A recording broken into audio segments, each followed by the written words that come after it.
Hello beautiful community. This week I'm turning an urn from a mistletoe. Now I'm doing this for a work colleague, Lorraine and Greg. They lost their daughter Remy.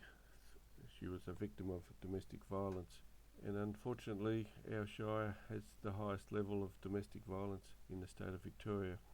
It's not a nice record to have. But Lorraine and Greg have got a forest on their farm. It's about a 22-acre forest, and I've collected quite a few mistletoe over the years, and this one was a fairly large mistletoe that's been sitting outside my shed for some time, and it's fairly dry. It's fairly close to being dry, and I needed a bigger mistletoe to make the urn.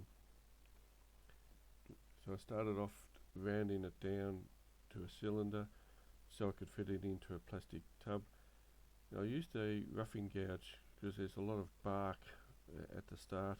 There's a few branches, so I needed something with a bit of weight behind it, and the roughing gouge is the ideal tool to use.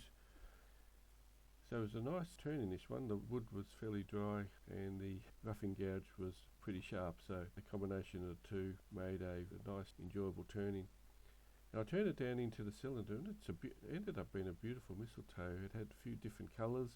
There was the lighter colour on the top, and it had a bit of bark inclusions, and there was a couple of knots in there as well. So because it was still a bit wet, I needed to stabilise it, and I used the cactus juice to stabilise it, and then cooked it in the oven for an hour at about 90 degrees Fahrenheit. Once that had settled, I put it back in a container and filled it with resin. And Remy loved the colour red, so I did have some coloured red there that I hadn't used before. I'm not a fan of the red colour, but I used it on this one. It ended up quite a nice colour. It brought out the mistletoe lovely, so the red colour was quite good. So after the resin had set for a week, I put it back on the lathe and cleaned it up and hollowed it out. And then it come to the problem of the threaded insert. I was going to screw on a top for the urn, but I didn't have a threaded insert. I looked everywhere for one. I couldn't find one. The only threaded inserts that I could find were from America, and of course that was going to take a little while to come over, but I needed one fairly quickly. So I went to the local hardware and bought some brass fittings. Now I took them out to my dear old father Alan. So Alan's been a fitter and turner for over 70 years, and he happens to have two lathes. He's got a fairly big old lathe that he's had for many years, and he's got a smaller lathe which he used this time.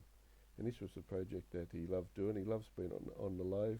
He certainly did a great job. Didn't take him long to turn it, clean up the brass, and make it all work the way I wanted it to. So he did a great job. And I suppose with 70 years experience, you'd expect him to do a good job. So once I'd got that done, I come back into my shed, finished off the urn, and then I sandpapered the edges of the brass fitting just to rough it up a little bit, and then used 2-minute epoxy to seal it into the wood. After that, I turned the top and fitted the insert into the top, and then polished it up. I think I went to 1200 grit in the sandpaper. I'm using the mesh pads. They're great sandpaper, and they do a fantastic job. So the urn did take a week or two to do.